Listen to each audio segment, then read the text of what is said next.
السلام علیکم ورحمۃ اللہ وبرکاتہ۔ الحمد للہ رب العالمین والعاقبۃ للمتقین، الصلاۃ والسلام علی سید الانبیاء والمرسلین وعلی آلہ وصحابہ اجمعین، اما بعد فاعوذ باللہ من الشیطان الرجیم، بسم اللہ الرحمن الرحیم۔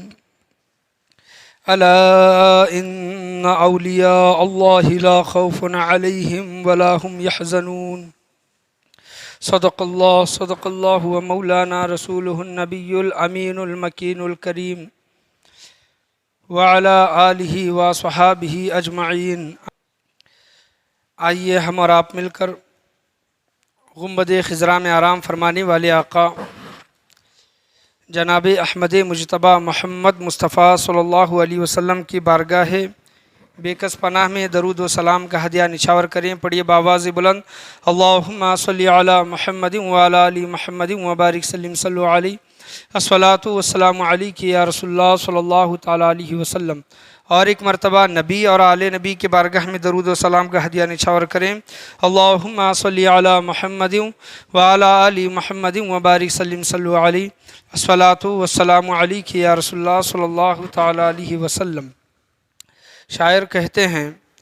کہ آپ کا ہاں فقط آپ کا، آپ کا ہاں فقط آپ کا، میں ہوں اے میرے غوث الورا آپ کا۔ اور آپ ہیں نائب سرور انبیاء، آپ ہیں نائب سرور انبیاء، ہے لقب سرور اولیاء آپ کا۔ آپ کا لقب کیا ہے؟ سرور اولیاء ہے۔ آپ ہیں سرور انبیاء، یہاں سے سرور انبیاء سے مراد حضور صلی اللہ تعالیٰ علیہ وسلم۔ حضور صلی اللہ علیہ وسلم تمام نبیوں کے نبی۔ اور شاعر کہتے ہیں کہ کیا ڈرے گا زمانے کے شیروں سے وہ، کیا ڈرے گا زمانے کے شیروں سے وہ، جس کی گردن میں پٹا پڑا آپ کا۔ یعنی حضور غوث اعظم رضی اللہ تعالیٰ عنہ کے خانقاہ کا کتا بھی شیر کو خطرے میں لاتا ہے۔ یہ واقعہ آپ لوگوں نے سنا ہوگا، اعلیٰ حضرت نے اس کے متعلق شعر بھی لکھے ہیں کہ کیا ڈرے گا زمانے کے شیروں سے وہ، جس کی گردن میں پڑا پٹا آپ کا۔ اور آگے شاعر یہ کہتے ہیں، ہے یقین رد نہ ہوگی وہ دعا کبھی، ہے یقین رد نہ ہوگی وہ دعا کبھی، اس دعا میں ہو شامل واسطہ آپ کا۔ مقطع ہے کہ سالم القادری گائے گا عمر بھر، سالم القادری گائے گا عمر بھر، گیت اے میرے غوث الورا آپ کا۔ یعنی آپ کے گیت یہ عمر بھر گاتے رہے گا۔ تو یہ حضور سیدنا غوث اعظم رضی اللہ تعالیٰ عنہ کی شان میں سالم القادری صاحب نے یہ اشعار یہ ارشاد فرمائے ہیں جو میں نے آپ کے سامنے ابھی پیش کیے ہیں۔ خطبے کے بعد میں نے 11ویں پاری کی آیت اور رکوع نمبر 12 ہے، اللہ تبارک و تعالیٰ قرآن مجید فرقان حمید میں ارشاد فرماتا ہے، مشہور آیت ہے، ہر کوئی اس کو پڑھتا ہے اور ہر کوئی اس کا مطلب و معنی جانتا ہے۔ اللہ تبارک و تعالیٰ قرآن مجید فرقان حمید میں ارشاد فرما رہا ہے کہ الا یعنی خبردار ہو جاؤ، الا یعنی اللہ تبارک و تعالیٰ خبردار کہہ رہا ہے لوگوں کو کہ الا ان اولیاء اللہ لا خوف علیہم ولا هم يحزنون، خبردار بے شک اولیاء اللہ یعنی اللہ کے جو دوست ہیں ان پر نہ کوئی خوف ہوگا اور نہ وہ رنجیدہ ہوں گے و نہ غمگین ہوں گے۔ اللہ تبارک و تعالیٰ نے قرآن مجید فرقان حمید میں اپنے ولیوں کی شان بیان کی ہے۔ ولیوں کی شان بیان کیا کیا ہے کہ اے لوگوں خبردار ہو جاؤ، جو میرے دوست ہیں، جو میرے ولی ہیں، نہ وہ دنیا میں کسی چیز سے خوف کھائیں گے، دنیا کے کسی بھی چیز، کوئی بھی چیز ہو، چرند پرند ہو، جانور ہوں، لوگ ہوں، بڑے لوگ ہوں، عہدیدار ہوں، کسی سے اللہ تبارک و تعالیٰ کے ولی خوف نہیں کھائیں گے۔ اللہ تبارک و تعالیٰ فرماتا ہے نہ انہیں کوئی خوف ہے اور نہ وہ رنجیدہ ہوں گے، نہ غمگین ہوں گے۔ قیامت کے دن نہ انہیں کسی چیز کا خوف ہوگا نہ غم ہوگا۔ یعنی ایک قیامت کا منظر اللہ تبارک و تعالیٰ نے پیش کیا ہے کہ قیامت کا معاملہ کیا ہوگا۔ قیامت کا معاملہ یہ ہوگا کہ اس وقت ہر ایک کو نیکیوں کی کمی پڑی ہوگی، نیکیاں کم پڑ گئی ہوں گی، اور کسی کا معاملہ ایسا ہوگا کہ 2-4 نیکیاں اس کے پاس کم ہو گئی، اگر 2-4 نیکیاں مل جائے تو وہ جنت میں چلا جائے گا، وہ انسان جنت میں چلا جائے گا۔ تو ماں اپنی بیٹی کے پاس جائے گی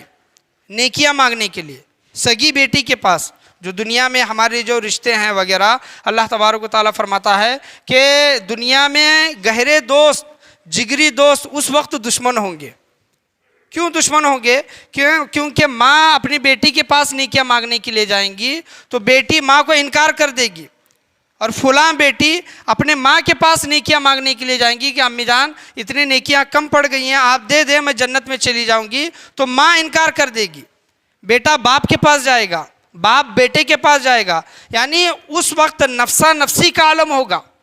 نفسا نفسی کا عالم ہوگا، ہر ایک پر خوف طاری ہوگا کہ ہمارے پاس اتنی نیکیاں کم پڑ گئی ہیں، کیا معلوم کہ اللہ تبارک و تعالیٰ ہمارے ساتھ کیا معاملہ کرے گا۔ ہر کوئی خوف میں اور غمگین ہوگا، غم میں ہوگا، خوف میں ہوگا، اللہ کا خوف ہوگا۔ تو اللہ تبارک و تعالیٰ وہ منظر بیان کرتا ہے کہ اس وقت نفسا نفسی کا عالم ہوگا، لیکن میرے ولی، میرے جو دوست ہوں گے، قیامت کے دن نہ انہیں کسی چیز کا خوف ہوگا، نہ وہ غمگین ہوں گے، اللہ تبارک و تعالیٰ فرماتا ہے کہ وہ نہ رنجیدہ ہوں گے۔ ان کا معاملہ تو یہ ہوگا کہ قیامت کے دن اگر اولیاء اللہ کا اگر کوئی مرید ہے تو وہ ولی اللہ کی بارگاہ میں اس مرید کی سفارش کر کے، اللہ کی بارگاہ میں گزارش کر کے، اگر وہ گنہگار بھی مرید ہوگا تو اللہ کے دوست، اللہ کے ولی اس انسان کی بخشش و مغفرت فرمائیں گے، اللہ کی بارگاہ میں سفارش کریں گے کہ اے باری تعالیٰ یہ میرا مرید ہے، یہ میرا چاہنے والا ہے، یہ میرا خدمتگار ہے، فلاں وقت میں دنیا میں اس نے میری خدمت کی تھی، اے باری تعالیٰ اس خدمت کے بدلے، اس چاہت کے بدلے،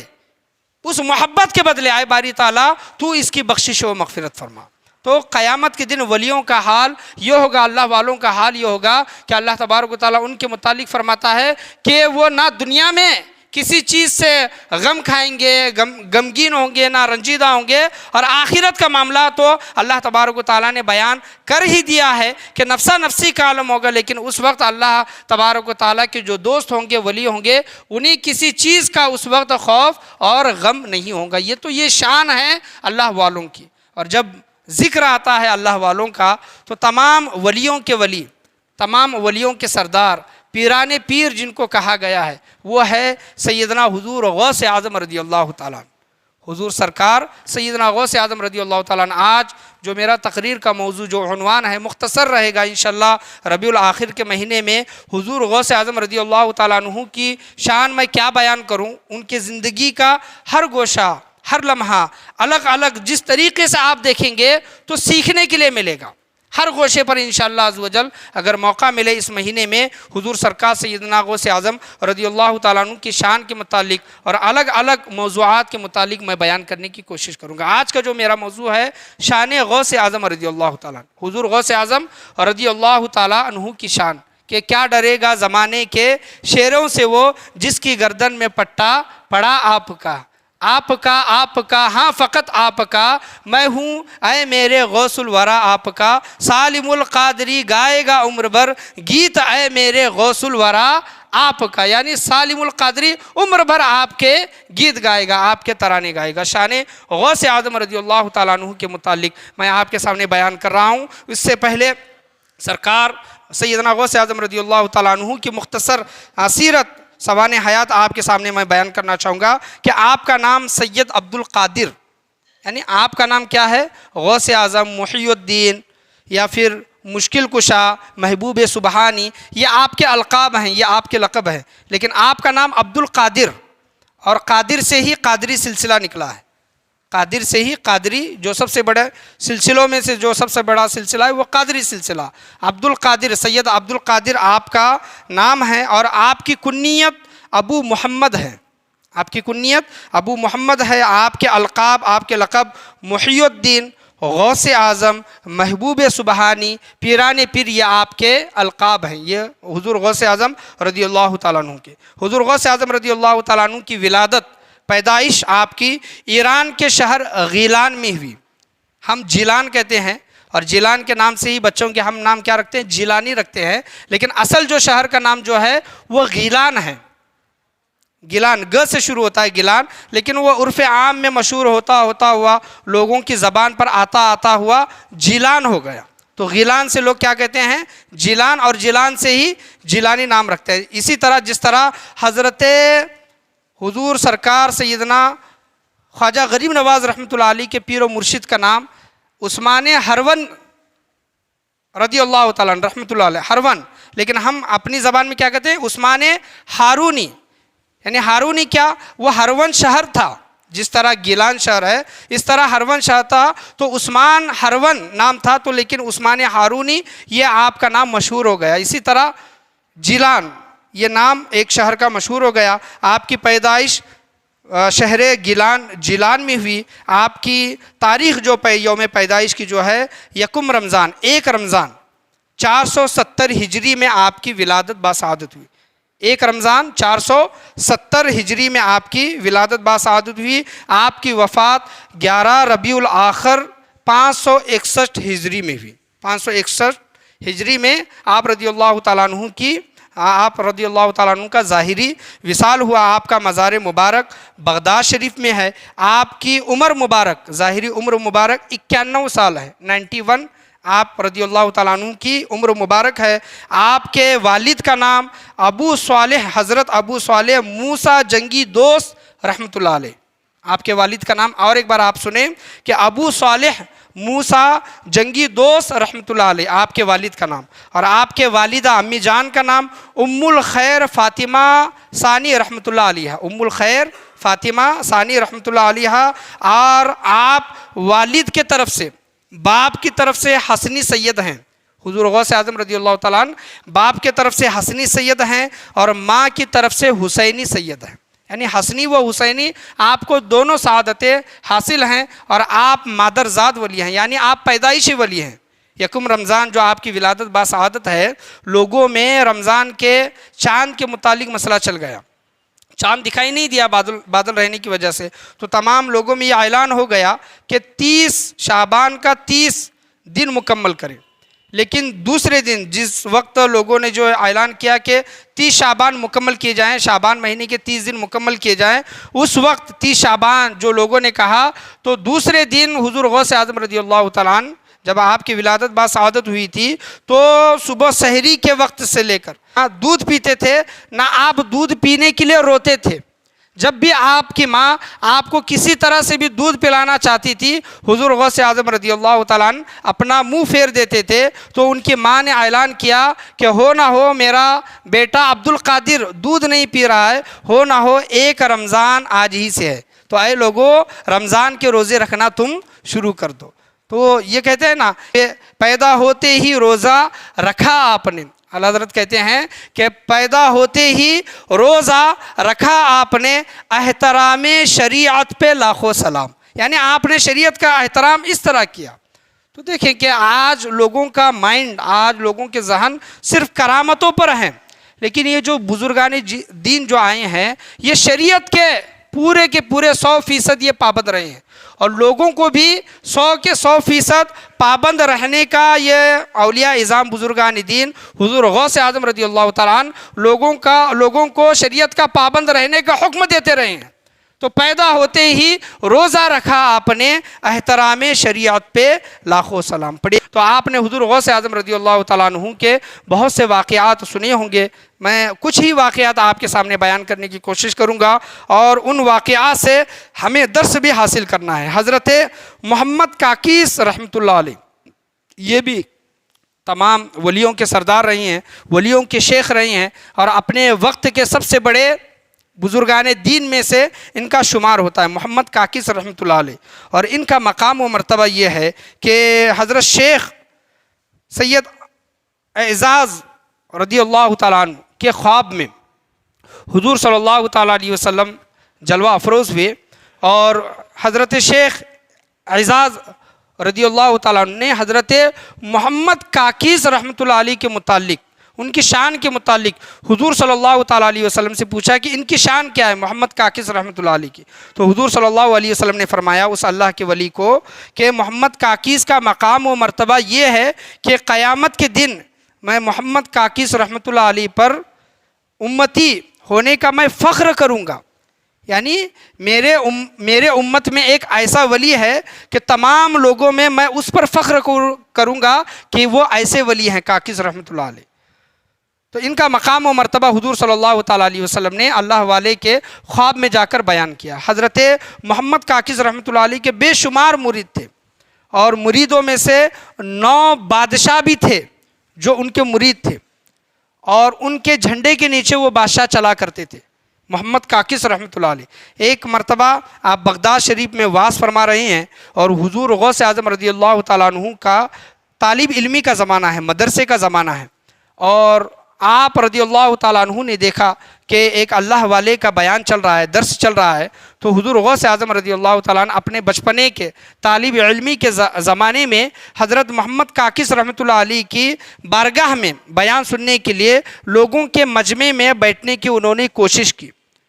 تو بیان کے دوران حضرت محمد کاکس رحمۃ اللہ علیہ دیکھتے ہیں بہجت الاسرار اور قواعد الجواہر، یہ بہت سے کتابوں میں، معتبر کتابوں میں یہ واقعات آئے ہیں۔ محمد کاکس رحمۃ اللہ علیہ حضور غوث اعظم رضی اللہ تعالیٰ عنہ کو دیکھتے ہیں اور اپنے مریدوں کو حکم دیتے ہیں کہ اس بچے کو اس مجمع سے باہر کیا جائے۔ تو مرید اپنے شیخ کا حکم پا کر حضور غوث اعظم رضی اللہ تعالیٰ عنہ کا ہاتھ پکڑ کر مجمع سے باہر کر دیتے ہیں، لوگوں سے دور کر دیتے ہیں۔ تو تمام لوگوں کی توجہ اس بچے پر پڑتی ہے، اور پھر حضور غوث اعظم رضی اللہ تعالیٰ عنہ اس مجمع میں آ کر بیٹھتے ہیں۔ دیکھیں کہ اپنی بے عزتی وہ محسوس نہیں کرتے۔ بے عزتی آج تو یہ دیکھا جاتا ہے کہ بیانوں میں، پروگراموں میں اگر عزت نہ دی جائے تو ہمیں دیکھتے نہیں ہیں، ہمیں دعوت دیتے ہیں، بلاتے ہیں، لیکن ہمیں جس مقام پر بٹھانا چاہیے اس مقام پر بٹھاتے نہیں ہیں، شکوے گلے رہتے ہیں کہ ہماری خاطرداری، ہماری مہمان نوازی اس طرح نہیں ہوئی۔ اور یہاں پر اس حضور غوث اعظم رضی اللہ تعالیٰ عنہ کی سیرت پر نگاہ ڈالیں، دیکھیں کہ حضور غوث اعظم رضی اللہ تعالیٰ عنہ کو مجمع کے باہر کیا جا رہا ہے، پھر دوسری مرتبہ آپ رضی اللہ تعالیٰ عنہ اس مجمع میں آتے ہیں، محمد کاکس رحمۃ اللہ علیہ دیکھتے ہیں اور پھر اپنے مریدوں کو حکم دیتے ہیں کہ اس بچے کو مجمع کے باہر کیا جائے۔ دوسری مرتبہ حکم پا کر مرید حضرت محمد کاکس رحمۃ اللہ علیہ کا حکم پا کر اس بچے کو باہر کر دیتے ہیں، اور حضور غوث اعظم رضی اللہ تعالیٰ تیسری مرتبہ حضرت کا بیان سننے کے لیے، حضرت کا فیض حاصل کرنے کے لیے اس مجمع میں آ کر بیٹھتے ہیں۔ تو اب کی بار یہ حکم دیتے ہیں کہ اس بچے کو میرے پاس لایا جائے۔ طالب علمی کا، کم عمری کا زمانہ ہے، تو مرید حکم پا کر حضور غوث اعظم رضی اللہ تعالیٰ عنہ کا ہاتھ مبارک پکڑ کر حضرت محمد کاکس رحمۃ اللہ علیہ کے پاس لے کر آتے ہیں۔ تو حضرت محمد کاکس رحمۃ اللہ علیہ کہتے ہیں کہ اے لوگو اس بچے کو دیکھ لو، اے لوگو اس بچے کو دیکھ لو، میں نے تو دیکھ لیا اس کی تقدیر، اس کا آنے والا وقت میں نے تو دیکھ لیا، لیکن تم دیکھو اس بچے کو۔ 2 مرتبہ اس کو باہر اس وجہ سے کیا گیا، کوئی بے عزتی یا پھر بے ادبی کرنے کی وجہ سے نہیں، تمہاری توجہ پوری کی پوری اس بچے پر ہو۔ دیکھیں کہ مجمع میں اگر تقریر چل رہی ہو، کسی پر خاص بیان کرنے والا اگر کسی کا نام لے کر یا پھر کسی شخص کی طرف اشارہ کر کے بولتا ہے تو پورے مجمع کا دھیان اس کی طرف ہو جاتا ہے۔ تو محمد کاکس رحمۃ اللہ علیہ حضور غوث اعظم رضی اللہ تعالیٰ عنہ کا دھیان، پورے مجمع کا دھیان حضور غوث اعظم پر ہو، اس وجہ سے اس بچے کو 2 مرتبہ مجمع سے باہر کر دیا۔ تیسری مرتبہ جب حضور غوث اعظم رضی اللہ تعالیٰ عنہ آئے تو محمد کاکس رحمۃ اللہ علیہ نے کہا کہ اس بچے کو دیکھ لو، یہ بچہ آنے والے وقت میں تمام ولیوں کا سردار بنے گا، سبحان اللہ۔ اس پر ایک ایسا وقت آئے گا، اللہ تبارک و تعالیٰ اس کو ایسی شان و شوکت عطا کرے گا کہ بغداد کے منبر پر بیٹھ کر یہ انسان، یہ اللہ والا یہ کہے گا کہ میرا قدم تمام سروں پر ہے، تمام ولیوں کے سروں پر میرا قدم ہے، یہ بچہ اعلان کرے گا، اس بچے کو دیکھ لو۔ اور ہر ایک ولی کا مرغ بولے گا، یعنی ان کی زبان بولے گی اور چپ ہو جائے گی، شہرت بولے گی چپ ہو جائے گی، لیکن اس بچے کا مرغ بولے گا تا قیامت تک اس کا سلسلہ جاری و ساری رہے گا، سبحان اللہ۔ اور محمد کاکس رحمۃ اللہ علیہ ان کا اتنا بڑا مقام و مرتبہ کہ حضور صلی اللہ تعالیٰ علیہ وسلم لوگوں کے سامنے فخر محسوس کریں گے محمد کاکس رحمۃ اللہ علیہ پر محمد کاکز رحمۃ اللہ علیہ پر حضور صلی اللہ علیہ وسلم قیامت کے دن فخر محسوس کریں گے۔ محمد کاکز رحمۃ اللہ علیہ کہتے ہیں حضور غوث اعظم سے کہ اے بچے، آپ کے بچپنے کا زمانہ ہے، کم عمری کا زمانہ ہے، ہم بوڑھے ہو چکے ہیں، لیکن جب آپ اعلان کریں گے کہ میرا قدم ہر ولی کے گردن پر ہوگا تو اس وقت میری سفید داڑھی کا خیال رکھ لینا، میرے سفید داڑھی کا خیال رکھ لیں گے۔ آپ تو اس وقت اعلان کریں گے، لیکن میں آج ہی آپ کے سامنے سر جھکا دیتا ہوں۔ یہ شان غوث اعظم رضی اللہ تعالیٰ عنہ، ولیوں نے جن کو پہچاننا تھا وہ پہچان گئے، اور حضور غوث اعظم رضی اللہ تعالیٰ عنہ کو یہ مقام وہ مرتبہ کس طرح ملا۔ فتاوی رضویہ اور دوسرے کتابوں میں ایک واقعہ آیا ہے کہ حضور صلی اللہ تعالیٰ علیہ وسلم مکہ معظمہ سے شب معراج کے لیے جب تشریف لے جا رہے تھے مکہ سے مسجد اقصیٰ کو، اور اس وقت حضور صلی اللہ تعالیٰ علیہ وسلم جب براق پر سوار ہونا چاہ رہے تھے حضور صلی اللہ علیہ وسلم، تو اس وقت عالم ارواح روح کی حالت میں حضور غوث اعظم رضی اللہ تعالیٰ عنہ حضور صلی اللہ تعالیٰ علیہ وسلم کے پاس آئے اور کہنے لگے کہ یا رسول اللہ صلی اللہ علیہ وسلم، نانا جان آپ براق پر سوار ہو رہے ہیں، لیکن آپ براق پر سوار ہونے سے پہلے میرے کندھے مبارک پر اپنا قدم مبارک رکھ کر، کندھے پر اپنا قدم مبارک رکھ کر آپ براق پر سوار ہوں۔ اعلیٰ حضرت یہ واقعہ فتاوی رضویہ میں بیان کرتے ہیں کہ حضور صلی اللہ تعالیٰ علیہ وسلم حضور غوث اعظم رضی اللہ تعالیٰ عنہ کے کندھے پر قدم رکھ کر سوار ہوتے ہیں اور کہتے ہیں کہ اے عبد القادر، آج میرا قدم تیرے گردن پر ہے، تیرے کندھے پر ہے، لیکن ایسا وقت آئے گا کہ اے عبد القادر، تیرا قدم تمام ولیوں کے گردن پر ہوگا۔ سبحان اللہ۔ تو یہ شان حضور صلی اللہ تعالیٰ علیہ وسلم کے طرف سے اور اللہ تبارک و تعالیٰ کی طرف سے حضور غوث اعظم رضی اللہ تعالیٰ عنہ کو عطا ہوئی۔ تو محمد کاکز رحمۃ اللہ علیہ اپنے مریدوں کو بتاتے ہیں کہ آنے والے وقت میں یہ تمام ولیوں کا یہ بچہ سردار ہوگا۔ شیخ علی بن نصر حیتی رحمۃ اللہ علیہ، شیخ علی بن نصر حیتی رحمۃ اللہ علیہ یہ بھی بہت بڑے بزرگ ہیں۔ حضور غوث اعظم رضی اللہ تعالیٰ عنہ کے مجمع میں بیان میں یہ ہمیشہ شرکت فرمایا کرتے تھے، اور ایک وقت ایسا آیا کہ شیخ علی بن نصر حیتی رحمۃ اللہ علیہ تقریر کے دوران آپ کو نیند آ گئی، آپ کو نیند کا غلبہ آ گیا۔ ہوتا ہے نا کہ تقریر سنتے سنتے بہت سے لوگوں کو نیند آ جاتی ہے، اللہ والے کو بھی نیند آ گئی، اور حضور غوث اعظم رضی اللہ تعالیٰ عنہ تقریر فرما رہے ہیں۔ تقریر فرماتے فرماتے کیا دیکھتے ہیں کہ ایک اللہ والے نیند میں ہیں، تو حضور غوث اعظم رضی اللہ تعالیٰ عنہ اپنا خطبہ چھوڑ کر، اپنی تقریر چھوڑ کر اس اللہ والے کے سامنے آ کر ادب کے ساتھ کھڑے ہو جاتے ہیں اور درود و سلام پڑھنے لگتے ہیں، درود و سلام پڑھنے لگتے ہیں، اور جب وہ بیدار ہو جاتے ہیں تو اپنا خطبہ پھر شروع کرتے ہیں، اپنا بیان پھر شروع کرتے ہیں۔ تو لوگ تمام مجمع میں جتنے بھی لوگ تھے تمام کے تمام لوگ تعجب میں پڑ گئے اور مبارکباد دینے لگے کہ دیکھیں کہ تمام ولیوں کے ولی نے، غوث اعظم نے آپ کی تعظیم کی۔ تو شیخ علی بن نصر حیتی رحمۃ اللہ علیہ بیان کرتے ہیں کہ انہوں نے میری تعظیم نہیں کی، بلکہ جب میں نیند میں تھا تو حضور صلی اللہ تعالیٰ علیہ وسلم میرے خواب میں تشریف لائے تھے۔ سبحان اللہ، میرے خواب میں تشریف لائے تھے۔ تو حضور غوث اعظم رضی اللہ تعالیٰ عنہ کا اختیار دیکھیں کہ اللہ تبارک و تعالیٰ نے آپ کو کیسی شان عطا کی تھی کہ انسان، سامنے کا انسان سو رہا ہے اور اس کا خواب کیا ہے یہ بھی سرکار سیدنا غوث اعظم رضی اللہ تعالیٰ جانتے ہیں۔ سبحان، یہ بھی جانتے ہیں کہ اس انسان کو کیا خواب آ رہا ہے۔ تو وہ میرے لیے نہیں آئے تھے بلکہ سرکار دو جہاں صلی اللہ تعالیٰ علیہ وسلم میرے خواب میں تشریف لائے تھے، تو وہ میرے سامنے ادب کے ساتھ کھڑے ہو کر حضور صلی اللہ تعالیٰ علیہ وسلم پر درود و سلام پڑھ رہے تھے۔ تو دیکھیں کہ حضور غوث اعظم رضی اللہ تعالیٰ عنہ کا اختیار اللہ تبارک و تعالیٰ کی عطا سے لوگوں کے خوابوں پر بھی ہے کہ لوگوں کو کیا کیا خواب آتے ہیں۔ انشاءاللہ عز و جل وہ بھی چیزیں آنے والے جمعہ میں بیان کرنے کی کوشش کروں گا۔ اللہ تبارک و تعالیٰ کی بارگاہ سے میں یہی دعا کرنا چاہوں گا کہ اللہ تبارک و تعالیٰ ہم تمام لوگوں کو بولنے سننے سے زیادہ عمل کی توفیق عطا فرمائے۔ حضور سرکار سیدنا غوث اعظم رضی اللہ تعالیٰ عنہ کے نقش قدم پر چلنے کی توفیق عطا فرمائے۔ قیامت کے دن نفسا نفسی کا عالم ہوگا،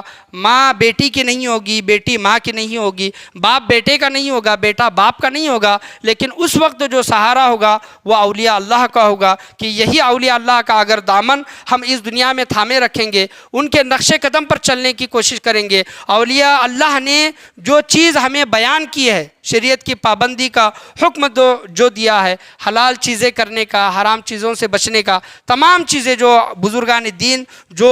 تبلیغ کر کے اسلام کو جو پھیلائی ہیں اور ہمارے لیے جو چیزیں انہوں نے چھوڑی ہے، ان تمام چیزوں پر عمل کرنے کے اللہ تبارک و تعالی ہم تمام لوگوں کو توفیق عطا فرمائے۔ شان غوث اعظم رضی اللہ تعالیٰ عنہ کے متعلق آج میں نے آپ کے سامنے چند واقعات بیان کیے ہیں، انشاءاللہ اور 2-3 جمعہ ملتے ہیں، انشاءاللہ الگ ایک موضوع پر بیان کرنے کی کوشش کی جائے گی۔ اللہ سے دعا ہے کہ اللہ تبارک و تعالی ہم تمام لوگوں کو بولنے سننے سے زیادہ عمل کی توفیق عطا فرمائے۔ سرکار سیدنا غوث اعظم رضی اللہ تعالیٰ عنہ کی غلامی کا پٹا اس دنیا میں بھی نصیب عطا فرمائے اور آخرت میں بھی ان کی غلامی کا ہمیں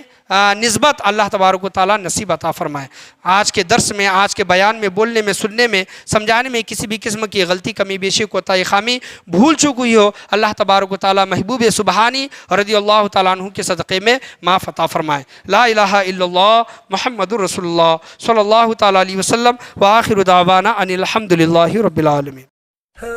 سبسکرائب کیجیے ہمارے چینل کو اور بیل آئیکن کو دبائیے ہماری لیٹسٹ ویڈیو سب سے پہلے دیکھنے کے لیے۔